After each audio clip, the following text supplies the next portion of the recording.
cannot be helped. Wickedness abounds in New England. Now you sound like Abigail Williams. Remember what happened to her? Oh, no one could forget. Even though no one's seen her since we were children, she wound up an example to us all. I do not like this discourse. We should talk of something else. Where is she now, do you think? Who? Oh, her. I suspect they'll be bringing her out shortly. Reverend Green will not refrain from dispensing justice for too long. Not when the crime was committed in his own house. What do you think they'll do to her? Hang her, I expect. The blacksmith whom I hung her at hanging offense. Hasn't there been enough hanging in Salem? Now, Sarah, don't get upset. This thing hasn't anything to do with the other. You can't expect people to go unpunished for crimes they commit just because of... Don't say it! Say what? Because of the witches. You wouldn't want thieves and murderers to make homes here, would you? I just hope we're doing it right this time is all. Look, here comes Mercy Corwin. Perhaps she will know better what is going to happen. Mercy! Mercy Corwin! Mercy! She's coming. She'll know what's going to happen. She is the sheriff's daughter, after all. Father told me not to discuss the case, least of all with you. Aye, Willie sent me on ahead, said he had to compose a song before the trial. There will be a trial, will there not, Mercy? I told you I cannot discuss it, Constance Hubbard, and Reverend Remus has sent you a message to rid himself of your gossip's tongue. Do not be cross with Mercy, Constance. You deserved it. You were wheedling her. You know you were. What does it matter? We'll all know the truth of it soon enough. Soon the whole of Salem will know, even over to the village, what Rachel Wall has done. Aye, very soon. I'm a fool. Look, here comes Mr. Putnam with the bell now. Hear ye, hear ye! All citizens of Salem within the sound of my voice are required to appear in the town square in 5 minutes' time for a matter of great import to us all. Hear ye, hear ye! 5 minutes in the town square. Mr. Putnam. That's Deputy Constable Putnam, Mistress Viva. I'm here in a official capacity. Go about your business, girl. I have no time to waste words with you. Ha! We were just going to ask a question. Forgive us, Deputy Constable Putnam. Will my father be coming out soon? Aye, Miss Mercy, and won't he be angry when he sees you loitering about the square with these two well-known gossips? I mean, with your upbringing and all. You needn't be so concerned with my sister's upbringing, Mr. Putnam. It seems to me that meddling is as rampant a fault in Salem as gossip these days. Aye, Miss Elizabeth, I shall go and assist your father with the prisoner now. Do that, then. Elizabeth Corwin, I do not know how you dare speak to an elder in such a manner. Father will be furious when he hears. Not to mention a man. And your father's own deputy constable. It's a sin for a woman to be so bold. How else am I to be Constance Hubbard when my father takes assistance from such fools as Eleazar Putnam? Besides, father will never hear of it. Putnam is too afraid of him to say a word against me. And too afraid of another tongue lashing from you, Allward. I suppose so. Therefore my boldness will go unchecked another day. Pity. The day will come, Elizabeth Corwin, when you meet a man whose boldness matches your own. Then what will you do? If I meet such a man, I can tell you one thing. He will not be of Salem village. So either he will have to leave, or I will, or perhaps he'll take me with him. What? Behold, Rachel Wall! Take heed of her plight, sinners of Salem, and repent your wrongdoing. Oh, do be silent, Putnam. Such words are inappropriate. Aye, Your Honor. And entirely unnecessary. The good citizens of Salem shall see for themselves the just punishment of the wicked when we hang this thieving wench from yonder tree. Aye, is that not a bit premature, Sheriff Corwin? The lady has not yet had a hearing, so far as I know it. Good morrow, Reverend Green. Nay, I did not think a hearing was necessary, as the crime was committed in my own house, and the loss discovered by me alone. Well, then I fear a hearing is all the more necessary, lest the good people here gathered think your quick judgment be nothing but personal vengeance, instead of the righteous legality for which I know you to stand. Oh, very well. Constable Putnam, what are the charges against this woman? The prisoner, Rachel Wall, is is hereby accused of stealing a valuable set of silver candlesticks from the home of her employer, Sheriff George Corwin, Jr., where she was employed as a housemaid.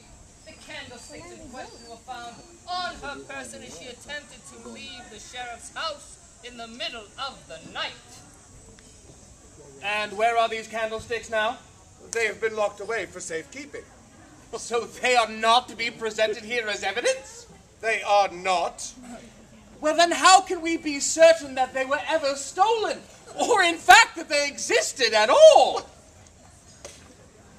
Are you accusing me of dissembling, Reverend Green? Nay, I am not. I am merely trying to make certain that all proper legalities are observed.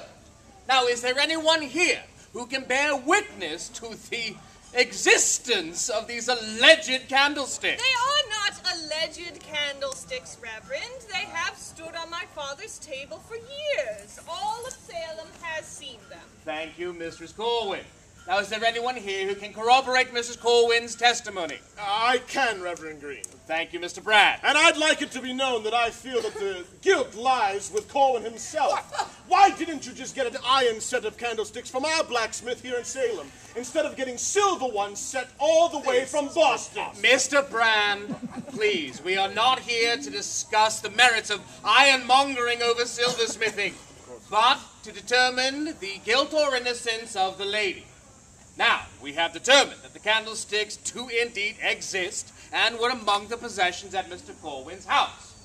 So is there anyone here who can testify to the theft? Why not ask Rachel Wall yourself, Reverend? I'm sure she will prove to be a veritable font of honesty. Not just yet, I think. First, there were 2 others present at your home. Your own daughters. Did they see anything? I did not. I was awakened by the noises downstairs. When I reached the top of the stair, Father was holding the candlesticks and shouting at Rachel. Well, did you see him remove them from her person? Was she hiding them in some way? She was not. Did you hear your father perhaps accuse her of the theft? I did not. Well then, how can you be certain they were stolen? Because Rachel admitted it herself. She said that her only regret was not getting caught, but that she did not crack Father's skull with them before she left. There you have it, Reverend Green. Not just thievery, but the threat of murder as well. What more do we need to hang the wench? Sheriff Corwin, the threat of violence unto itself is not a capital offense. If it were, then every farmer who has an argument over pasture borders would find themselves hanged from Gallows Hill. Well, They should be. Shut up, Putnam. Reverend Green, what do you expect we do? I'm sorry, Mr. Brand, you had something to say? yes. Putnam, didn't your family hang enough innocent people here in Salem to satisfy you? Innocent, huh? Yes. Your brother still will not show his face here in Salem. won't. How dare you? How dare you, sir? Gentlemen! This argument will get us nowhere! Mr. Brand, you, a Navy man, do not believe in hanging? I didn't say that. But before I came here to live, I was warned against coming here at all. My commanders in Boston assured me that you were hanging crazy in Salem, that the slightest infraction was punishable by death, that hard evidence was non-existent, and that the law was presided over by a gaggle of hysterical girls. Now, I came here hoping that this couldn't be true, and I'd hate to see it happen again before my very eyes. That is not the case with this particular crime. Now, that may very well be. However, I think that in this case, we of Salem should err on the side of caution. I, for one, agree with Mr. Brand. I say let there be no more hangings. Oh, very well. What do you suggest? We let her go? Never. Shut up, Putnam. Reverend Green. Let us ask the lady ourselves. Rachel Wall, you stand accused of a most egregious theft. Your former master, Sheriff Corwin, believes you should be hanged for it. What do you think about that, eh? Please don't let them do that to me, Reverend Green, sir. I ain't never done nothing like this before. It's just that, well, he being such a hard master and all and working me so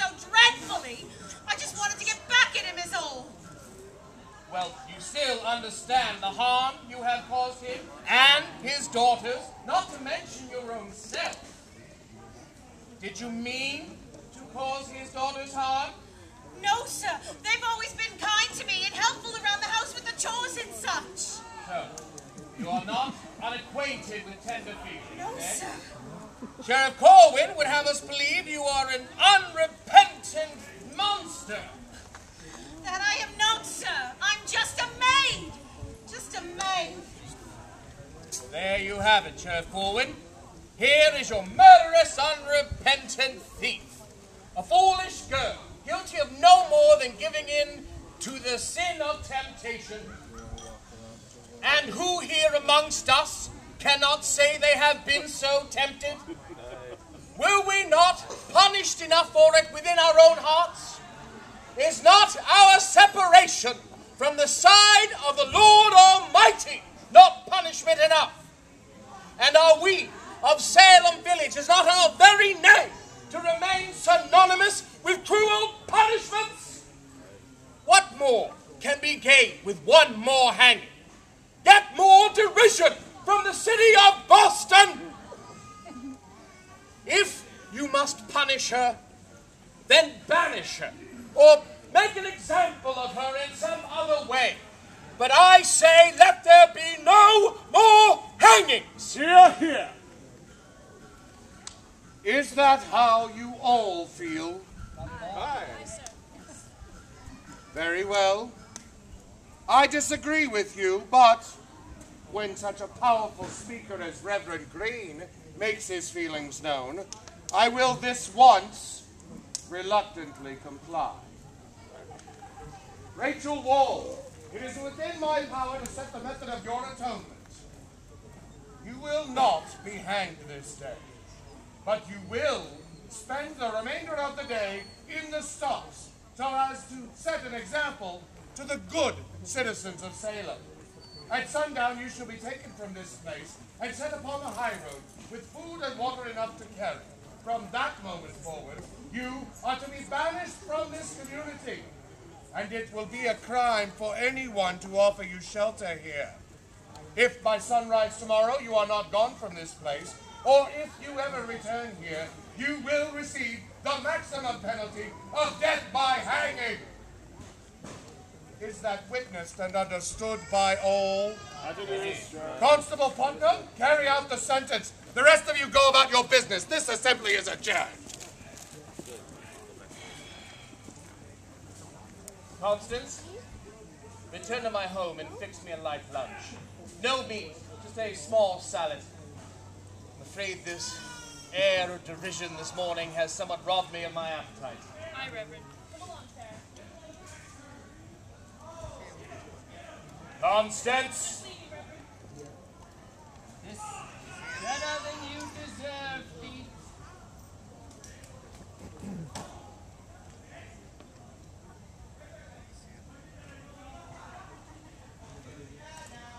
Perhaps we should leave her here, Reverend, so that she can think about what she's done.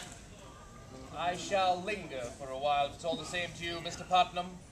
I think after her morning's ordeal, Miss Wall might find it comforting to have the presence of a reverend nearby. Her ordeal? It seems she's got the better of us all today, Reverend. First she steals, then she threatens the sheriff, and yet tonight she'll make off like a thief in the night. Pardon the expression. Yes, well, that was Sheriff Corwin's judgment to make, and he has made it. Now, if you are finished with your official duties as the deputy constable, I recommend you go about your day's business and allow me to do mine. I shall.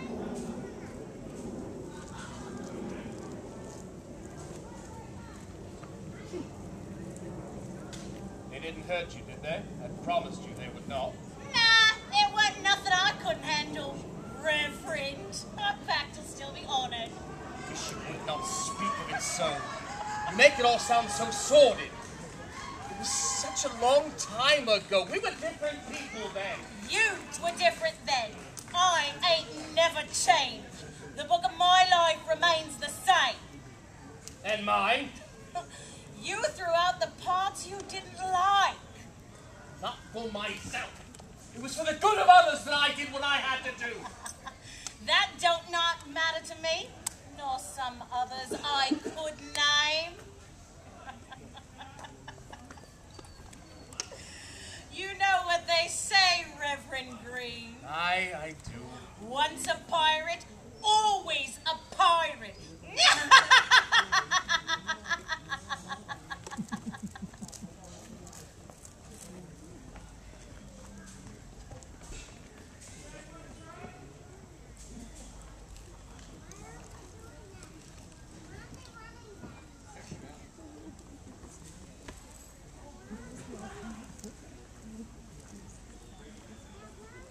Townspeople, be sure that nobody lets her out of the stocks.